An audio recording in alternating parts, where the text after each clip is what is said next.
we've saved the best for last, the most important for last, to hear the voices of students.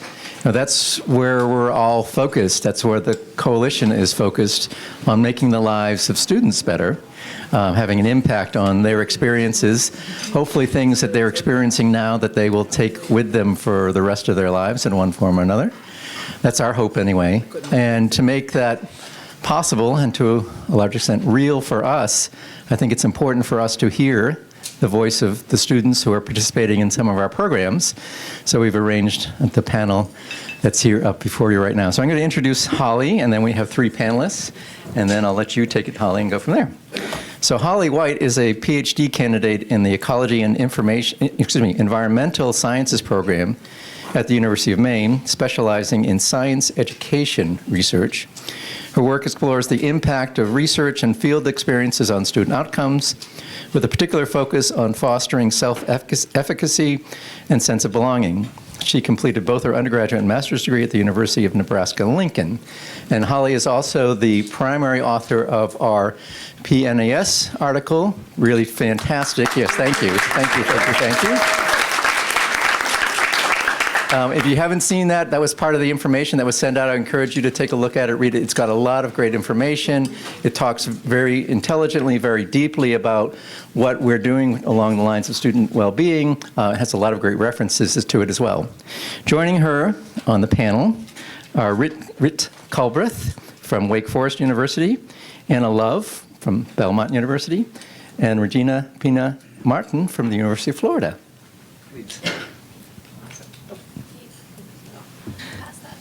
Sorry. Oh, yeah, maybe. Okay. Great. Thank you for the introduction, Keith, and thank you for having me to the coalition. I was super excited when you guys asked me this. Like Keith mentioned, part of my dissertation is in science education, but specifically with the research learning experiences at UMaine. And my favorite part so far has definitely been just interview. Like, I've done so many surveys, but my favorite part has definitely been interviewing and just getting to talk to the RLE students and hear directly from them. So I was really happy to be invited to talk to you guys today. So I know Keith just introduced you a little bit, but do you want to each talk more about yourselves? Like, what's your major and what coalition project are you a part of before we get started? Hi all, my name is Regina, as Keith mentioned. I am here from the University of Florida. I'm currently a junior pursuing majors in biology and anthropology on the pre-medical track. I am very passionate about both my majors, but especially anthropology because it is the one that I kind of chose. Biology just comes along with all the prereqs that you have to do for medical school. But I feel honored to be here today with Dr. Angela Lindner, and obviously I'm here because my mentor, Dr. Allison Reynolds, recommended me for this in the first place, so I am so immensely thankful for her, and I'll talk a lot about her when I answer all these questions. She's the reason I'm here. But yeah, I'm so happy to be here today and to be giving you guys like my insights and my experiences. Hi, I'm Anna Love. I'm from Belmont University in Nashville, Tennessee. I'm a senior public relations major with minors in statistics and psychology, currently applying for grad school for finance. That's really scary. And I am a part of Belmont's Purpose Mentorship Program. I've had an amazing experience, and our mentorship program pairs students up with a mentor based on their mentors and the students' values. So that has been an incredible experience. Hi everyone, my name is Rit Culbreth. I have a slightly embarrassing confession, which is that I'm not a student, but I was very recently. I graduated in 2024, and that kind of student, no longer. Yeah. So I graduated this year, and now I work in the provost office at Wake Forest University. And as an undergrad, I was part of the program for leadership and character at Wake Forest. And now that program reports up through the provost office, so I'm seeing a lot more about the kind of administrative side of things. So I'm looking forward to being able to talk a little bit about it. Awesome. Thank you, guys. So I just want to ask this to each of you, so you each have a chance to talk about this one. But first, just tell me about your experience with the program at your university. And how did the experience help you in considering your future academic career, or for you, Rit, your career now? But yeah, how did that experience shape where you are now or where you want to be? Yeah, so for those of you who are not familiar with it, I'm sure you guys kind of look through like all the programs that are being represented today, but UF has what is called the Quest program, which is effectively a program that just encompasses all 4 years of college, and it focuses on kind of like an interdisciplinary approach to education and thinking about like subjects that maybe students wouldn't traditionally be taking, or just interactions between different disciplines that you wouldn't really look into it. I first took my very first Quest class in the spring of my freshman year with Dr. Allison Reynolds. You guys should start keeping tally of how many times I say her name. That course is called Why Tell Stories, and something that I keep hearing today is, you know, the importance of stories, of hearing people's stories, of telling stories, of evaluating stories, and just like how impactful they are to really understanding not only the people that are around us, but the world that we live in and everything that's happening right now.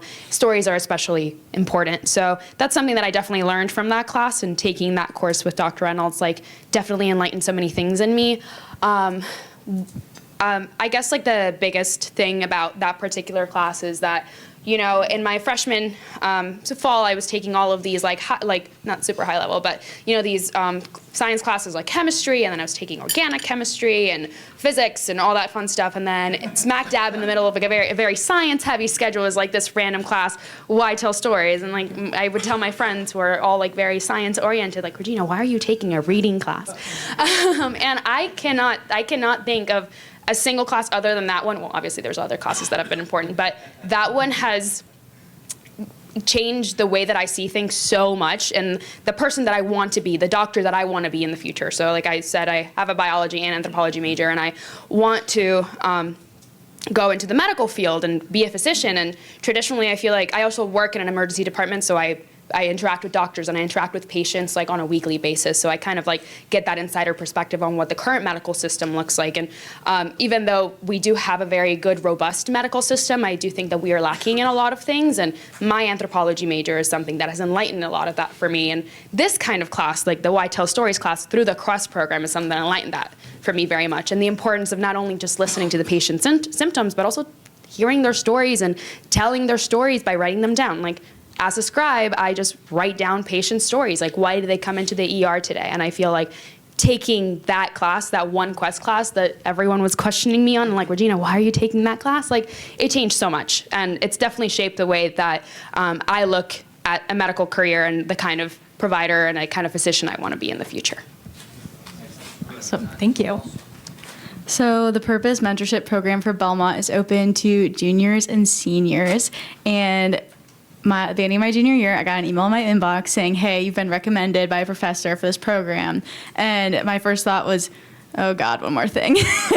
And I told myself, you know what? On the email, it says we'll meet once a month with a mentor. It doesn't have to be more than that. So I filled out the form, sent in the request, did the personality assessment, and then showed up the first day. And I was paired with a wonderful mentor. And immediately she had so many good insights. And every week we would meet, and on the monthly, we'd get a goal for the month. So, okay, let's talk about, let's say, your North Star. What is the most important thing in your life? What's the driving force behind it? And at this time, I was going through a period of the major I had picked was maybe not the major I wanted to go into.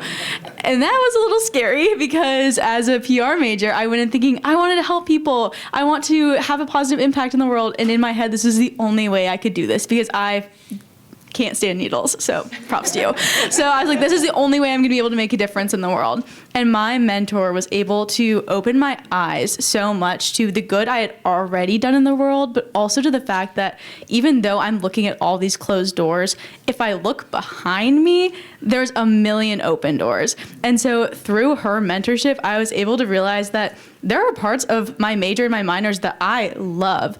And incorporating all those together, it led me straight to pursuing a finance degree. So this genuinely took the direction, a left turn of my entire career, but I would not be in the place I am. I would probably still be pursuing this random career goal that I'm not even sure I wanted at the time if it wasn't for the Purpose Mentorship Program. And so I'm extremely grateful for not only my mentor, but also the program and the institution that set this up. Great.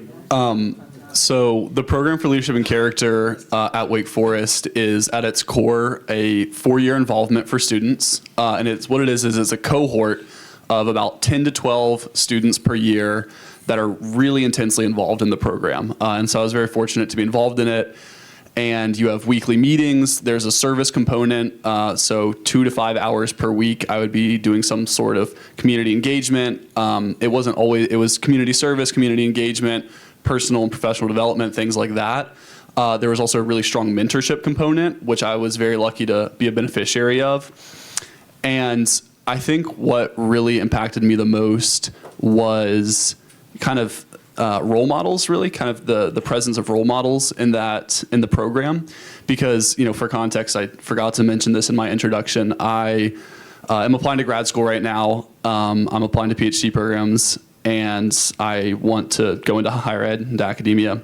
And I think the reason that I got inspired to do that was because I had a professor, Michael Lamb, he leads the program, who cared so much about me, took time to meet with me every week in group settings and one-on-one settings, told me about his journey, encouraged me to do different sorts of research opportunities. And it really wouldn't have been without, I know a sentiment that's been expressed today is that all it takes is kind of just a kind word from a professor to encourage you that you have potential to do something to really change the trajectory of your life. And so I think the kind of the close mentorship really of the program is what I found most valuable for it. That's wonderful. Thank you all for sharing that.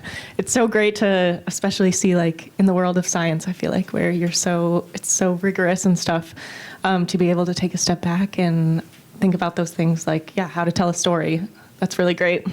Can you each talk about your biggest takeaway from the experience in your program?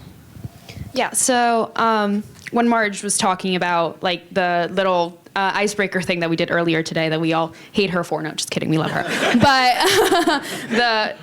I spoke about, again, this class, the Why Tell Stories, and how what the biggest thing that I got from it is Regina, you have to step out of your comfort zone, because even though the zone that I'm in and all the science classes is not a very comfortable zone, it is my comfort zone, right? So stepping out of it into classes that might not necessarily be all hard science-y kind of thing, thinking about cultural anthropology and linguistic anthropology, and again, why tell stories, and taking those classes that kind of challenge you and promote you to think in ways that maybe these science classes don't necessarily make you think about is something that I think is very, very valuable, especially for people who are going into fields that are there's already a very set path. If you're going into medical school, you have to be really involved in high school, get into a good college. Then when you're in the good college, you have to keep a good GPA. You have to do all the volunteer stuff. You have to have clinical experience. You have to do shadowing. There's so many things that are kind of already set forth for you, but you have to kind of try to step away from that. Find yourself in that process, because a lot of this is just focusing so much on the end goal. Hey, I want to be a doctor one day. So you lose yourself in the journey and you don't actually enjoy it, which kind of takes the joy out of everything, right? So it's something that I kind of struggled with at first, and taking classes like Why Tell Stories through the Quest program, really opened my world and opened so many opportunities to really explore what I actually enjoy beyond, yes, I want to be a doctor and I want to help people. That is my passion, but I also have other passions and other things that are going to contribute to who I'm going to become. So step out of your comfort zone and don't be afraid to really understand your journey instead of just looking at that end goal. Awesome. So I think coming into this program as a junior, it's almost a little different, because coming in, I knew my passions. I knew what made me excited. I didn't know my purpose. And that is the main takeaway that I took from this entire experience, is we spent so much time, month after month, coming back to this question of what's your North Star? What's guiding you? It's not always your passions. You can have passions in your personal life, and that is not a distinction that I had made on my own throughout my 20 years of living. So I know, so many years, right? And my mentor was able to take that and break it down for me. And that one-on-one attention also gave me this opportunity to explore some of the harder feelings associated with that of, well, if I don't do something that is what I'm passionate about. Am I going to have a fulfilling life? And she really set aside the fact that you can be passionate about something and it might be a hobby. And you can find passion through those small things within your work life as well, which is how I ended up finding finance and how I realized, wait, I love math. And there is totally a way you can implement this here, and a way which finance can impact other people's lives in a fantastic way. So my takeaway is that you can be passionate about something and you might know what your passions are, but your purpose is really what guides you in life. And I had no idea what my purpose was before the mentorship program. That was very well said. And I have kind of a similar point, which is that I think my biggest takeaway was just realizing that there are people out there in the world who love their job. They're so passionate about it. They're doing what they see as the most worthwhile thing that they could do with their life. And that is just awesome. And I wanted that myself.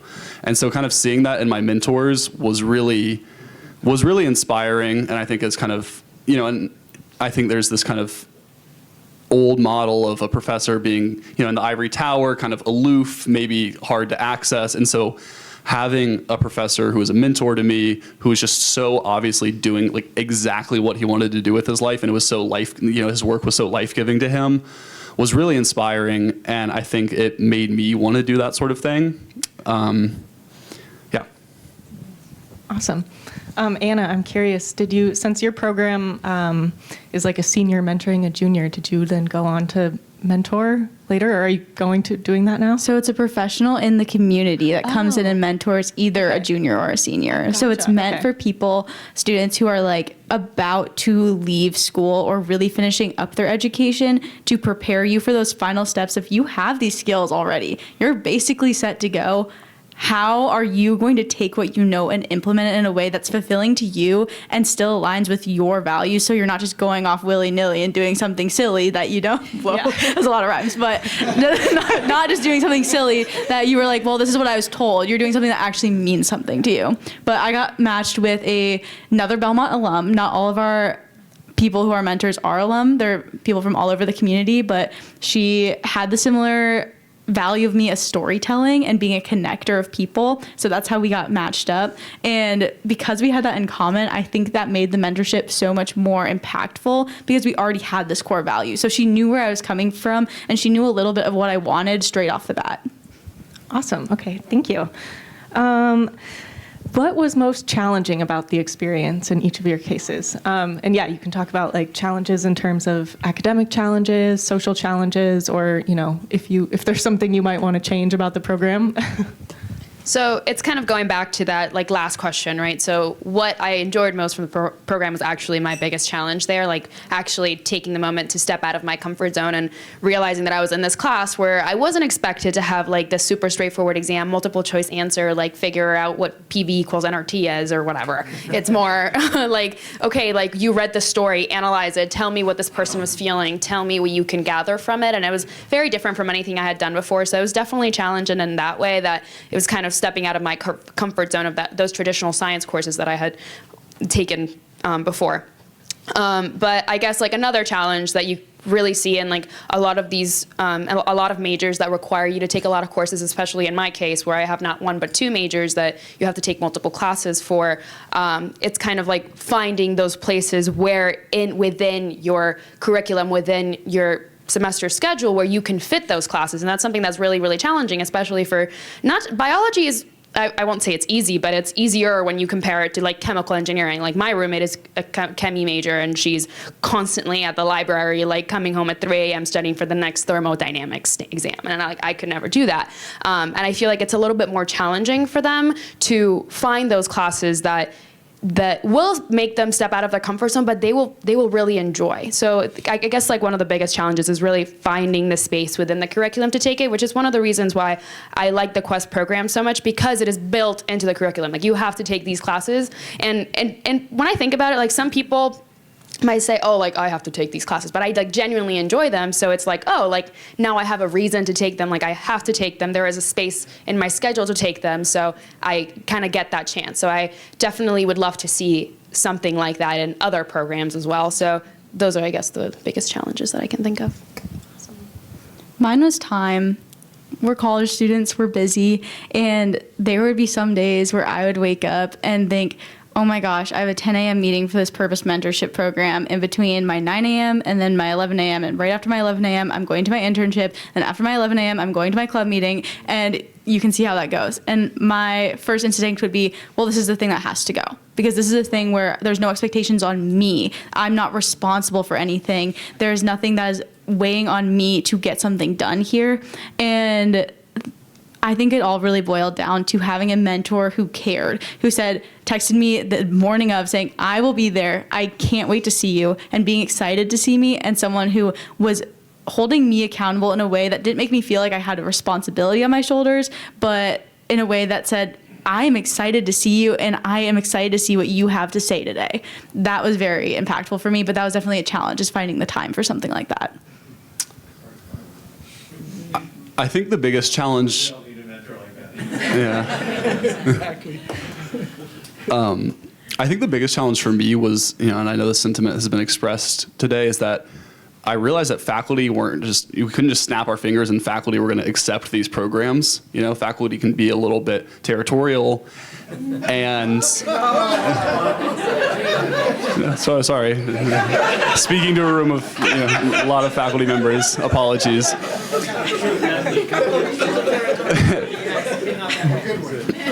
So, the program for leadership and character. So to back up, I was a politics and philosophy double major, and so obviously this has kind of been in the air a little bit today in what we're talking about. But things like character and virtues and flourishing and purpose, those terms all have a lot of political and philosophical connotations, we could say, and. So I was involved in this program as kind of an extracurricular. It wasn't a major, it wasn't, courses I was taking. And then I would take classes. For example, I took a virtue and character class. It was a philosophy class, but we did a lot of moral psychology. And, my professor would say things like, there's not really good evidence that anything resembling folk conceptions of character even exist. Like, people don't have character at all. Or, I'd have a politics professor say something like, virtue ethics is a historically Western and historically Christian form of ethics, and promoting it at the expense of others is not really appropriate for a secular university.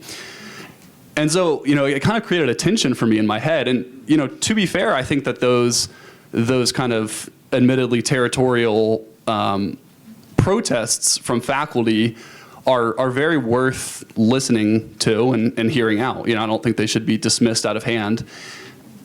And I think that one thing that gives me hope, though, that it sounds like the coalition is very big on programs being scalable, being faculty-led, and there's a big emphasis on assessment. And so I think those are some of the keys for success, because if you have these kind of programs that are supposed to deliver some sort of transformational education to students, they're gonna have to, articulate themselves as academic programs, as academic enterprises. And so I think working closely with faculty, making good relationships between these programs and faculty members, trying to kind of get faculty to sign on, having a really extensive research program to back up what these programs are doing, I think all that is really important for success of the programs. Yeah, totally. Thank you. I'm curious, sorry. So you mentioned that you kind of opted into this program, right? Whereas Regina, it was required, so it was a part of your first year curriculum. What motivated you to participate in the program? My mom got an email about it. All right. That's good to know. Yeah, I'm just gonna be honest, but yeah, this was before my freshman year, and she's like, "Yeah, you should apply for this," and so I did.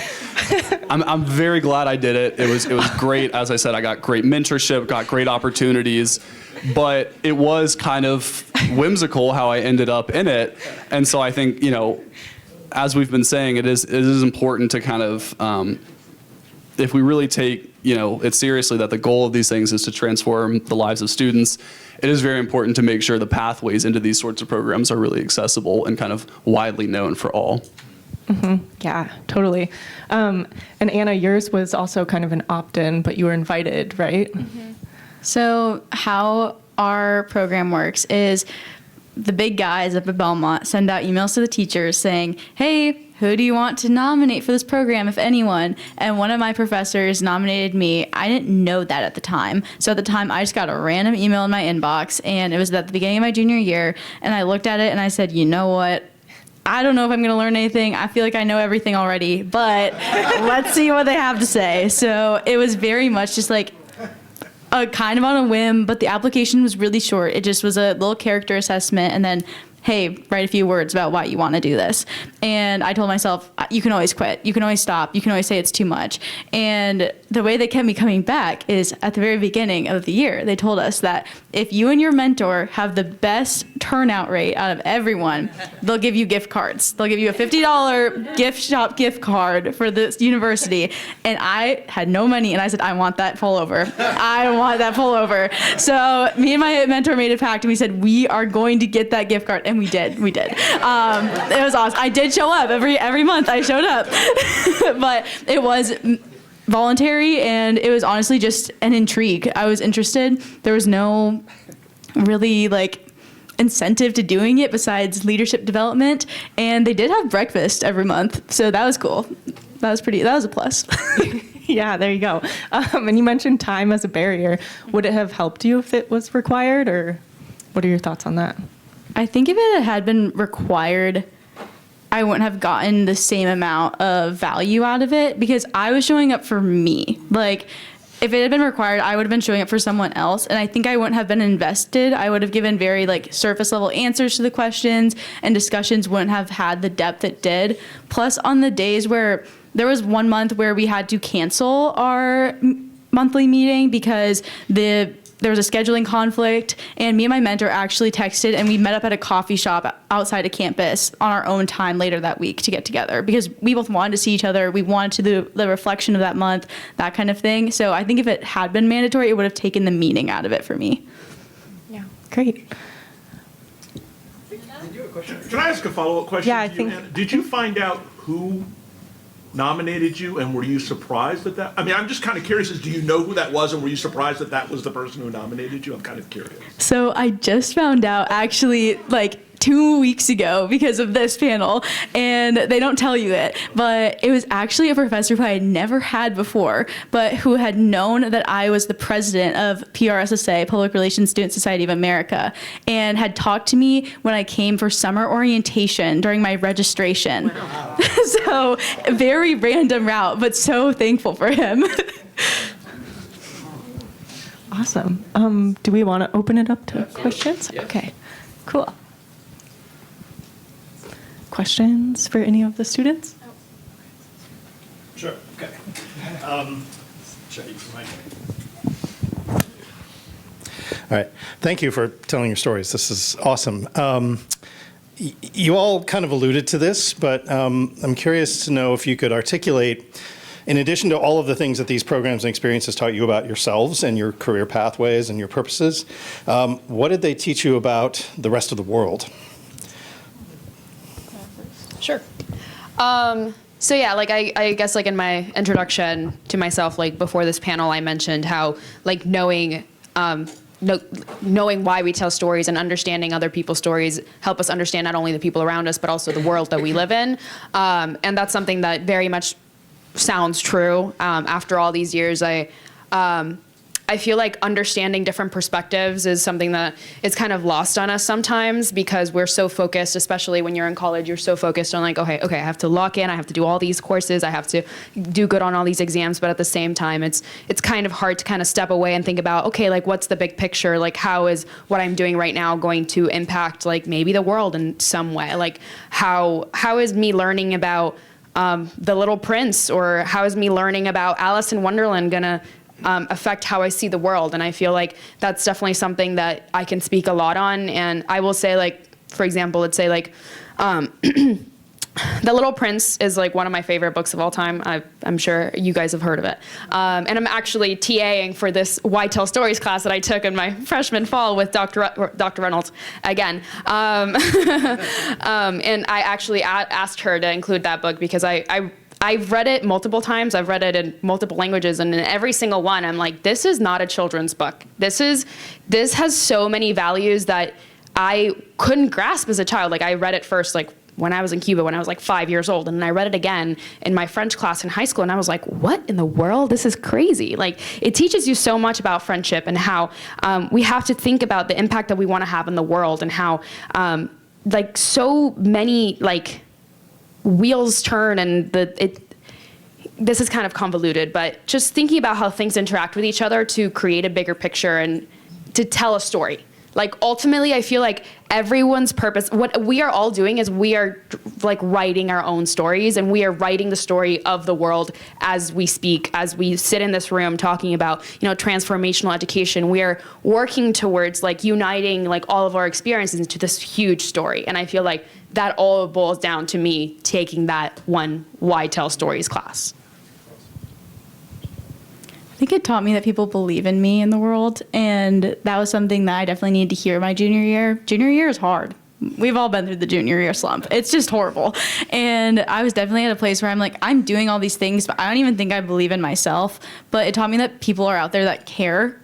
Not only did the person who actually organized the entire Purpose Mentorship Program show up every single month with intense programming that was actually focused on the students, but also my mentor and all the other mentors and all the other students showed up, all because we wanted to do something in the world that was good and because it matters. So I just learned that people care and that it's still out there and that doesn't go away once you reach a certain age.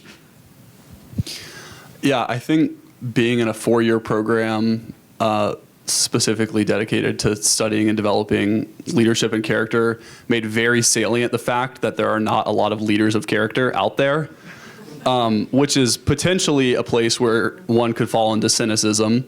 But I think what it did for me was kind of gave me a sense of, like they were saying, maybe purpose is the word, or kind of urgency about that these things are really important because they're not just givens in the world. And, you know, they're things worth talking about, dedicating careers to, and really trying to cultivate. I love that phrase North Star that you used a few times, and it reminds me that throughout today it has come up a couple of times that sometimes words like purpose don't necessarily resonate with students.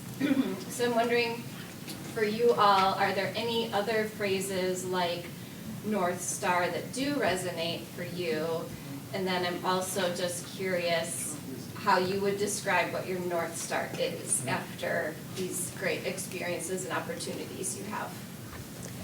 Yeah, so it took me a year to figure it out, but my original North Star when I began was helping people.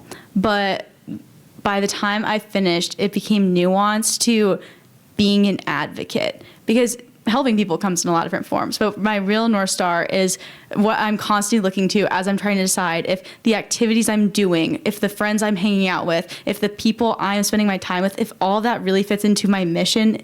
Is that all being guided by this North Star, or are there things that are out here floating in the void that don't really matter and I maybe don't need to spend my time doing? It ended up being advocating for people. Are the things that I'm doing, do I consider that advocacy? And that's what fulfills me, and that's what I am passionate about. And so it, like, that was very clarifying for me, but it took me a while to get there. I would say that's my North Star. In terms of other terms that also resonate like that,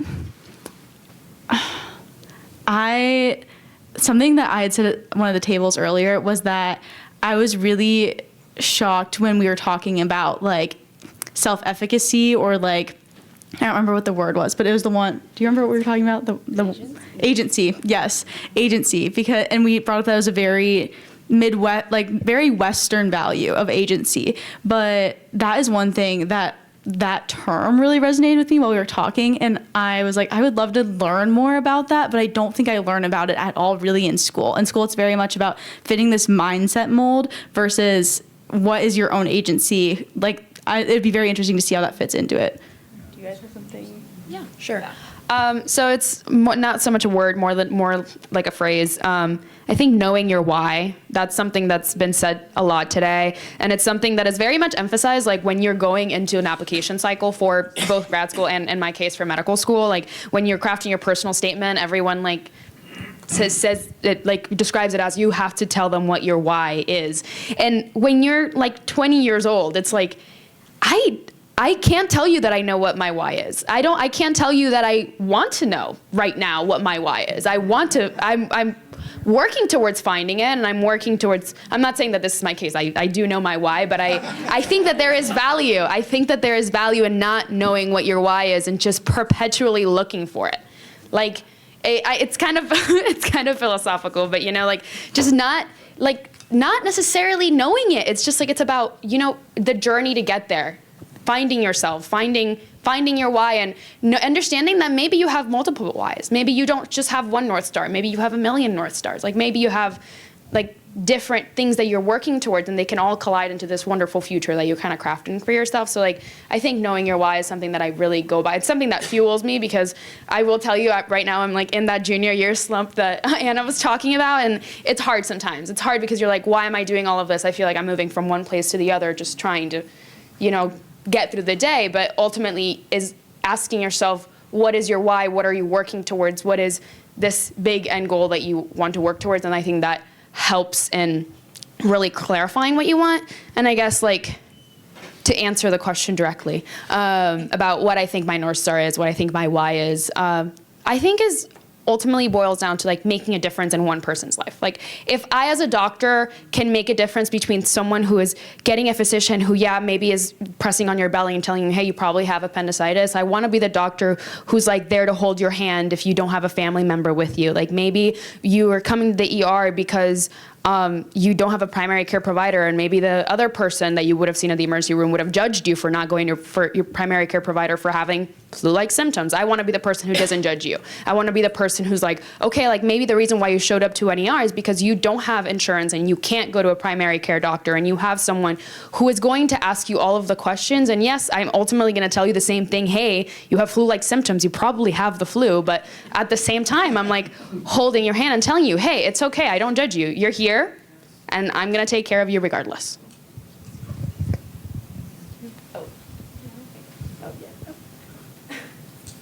No, I mean, those are great answers. I think I don't know if I can follow that up. So go ahead. I'm gonna have to think about it. Yeah. I don't know if this line. First, you guys are so impressive. So thank you so much. I have a two-part question. First is, there's students that are, I'm making an assumption about the three of you, but that are way harder to reach than perhaps you are, or you were. It's like a vexing problem that we have all the time, right? The students that need our interventions the most are the hardest to find. What advice do you have for us to help reach those hard to reach students? And then more broadly, what advice do you have? You've got a room full of, senior administrators talking about students all day. What advice do you have for us? You can go next. You're on the clock next. Okay. Incentivize, which is something that you guys already know, but it's so true. College students, we don't have time. We don't have money. If you're even able to offer one free meal, a snack, anything, you're going to get students there, and you're going to be able to reach some of those students who maybe have no interest in developing themselves as a leader or a person, but you know what they do want? Some pizza. So incentivize. And then also, just as like a mission, and this is coming from a PR person's perspective, but I really do think that student perspective is so valuable, and that if you want to know how to reach your students, create a student panel, an advisory board at your school. You can even, on a broader note, take all of these schools, survey 5 students, have 5 students who are super invested and easy to reach, tell you what they're seeing, what they want. And by doing that, you're going to be able to find a broader purpose within the coalition, and also able to reach some of those students easier who may have been very, very difficult or inaccessible before. I'm still thinking.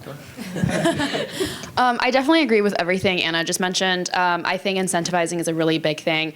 I also think that when you're looking about reaching these students, you don't just want to focus on like getting them, you want to focus on keeping them on track, right? So I think that something that, at least for me, and I think would make a difference for other students is that the reason why maybe some students are not really engaging in these programs or not really benefiting as much as they could from these programs is because they don't understand the why. They don't understand the purpose of what you're aiming towards. And I think that harping on that why, harping on that why you're doing this and what the purpose of this program is, what the tangible like benefits of it are, like this kind of like doing these assessments and understanding how your programs are impacting like real people and like there are real benefits to all this. I think that would definitely help. Increasing outreach. So like, I think the students are really at the core of that. So utilize those students who are willing to work on these projects and the people who are engaged in these programs and who know what the benefits of this program are to kind of like do outreach. Like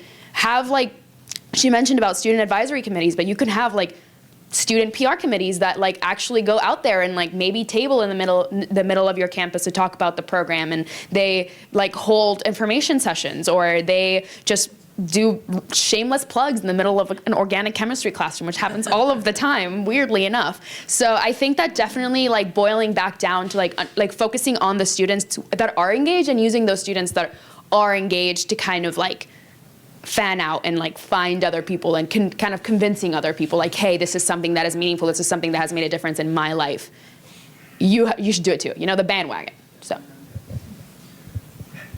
I think the reason that I was struggling for an answer was because colleges and universities are so different. Like I was thinking, things like have students get in contact with faculty, go to their office hours. Someone told the story about going to a faculty's house for dinner, or, put away laptops in the classroom, things like that. But every school is different. There's accessibility issues with laptops, and some schools have huge classes, and some schools are commuter schools. And so it's hard to have, there's not a one-size-fits-all model for kind of bringing students into community. I think what I would say, though, is just every school can use a personalized touch in talking to their students, whether that's an email or kind of just intentionality from faculty or staff members early on in an academic year to really show that I'm trying to get to know you, I care about you, that sort of thing. And every school has different challenges where maybe a faculty member can't do that every single week. They can't have every student in their office hours every single week.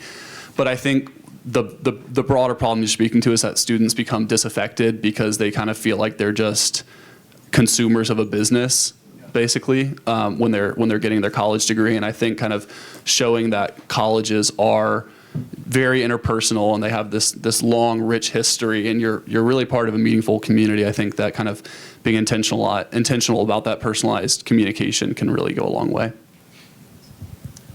Marge? Hi, this has been great. So I have two questions, one very specific and one broader. This is for Kit. Do you, or actually any of you, but do you get the sense that there's a gender gap in this work, that young women in college may be a little bit more drawn to these projects? I know Dana probably has the data on this, but was the case in sort of the mental health space, mm-hmm. where a lot of student advocates that got involved in mental health tended to skew female? I'm asking you because you're the male on the panel. Do you think that's true? And if so, would you have any message to your male peers? Yeah, I mean, I think it is true, to answer your question, and I think it goes really deep. Like, for example, I know that one of the ways that the program for leadership and character at Wake Forest selects students to be in the program is if they display, quote, pro-social tendencies in their application. And in general, women behave much more pro-socially than men do. Men engage in a lot more, destructive, antisocial behavior. No doubt about it. And so, I think that trickles down in various ways, like, how you're saying discrepancies.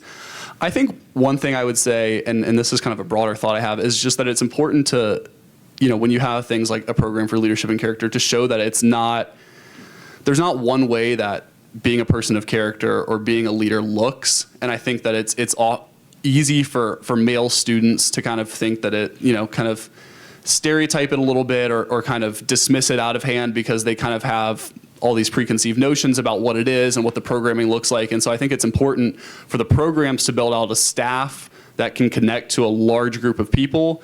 It's important for them to offer programming that, kind of shows that these terms that we're talking about, leadership and character and ethics and the common good and transformational education, like they have pluralistic definitions and they can look very different for different students.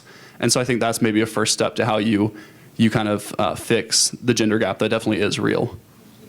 I did have a second question, unless either of you had a comment on that. And this is sort of a follow-up to Anna's question, and I love that you're doing PR. So would you all like to be student correspondents for Learning Well magazine? And I'm not kidding. Yeah. Great. Sure. Yeah, of course. You'll be hearing from me. Thank you so much. Remember, they want incentives. All right. Talk to the budget. Do we have time for any other questions or?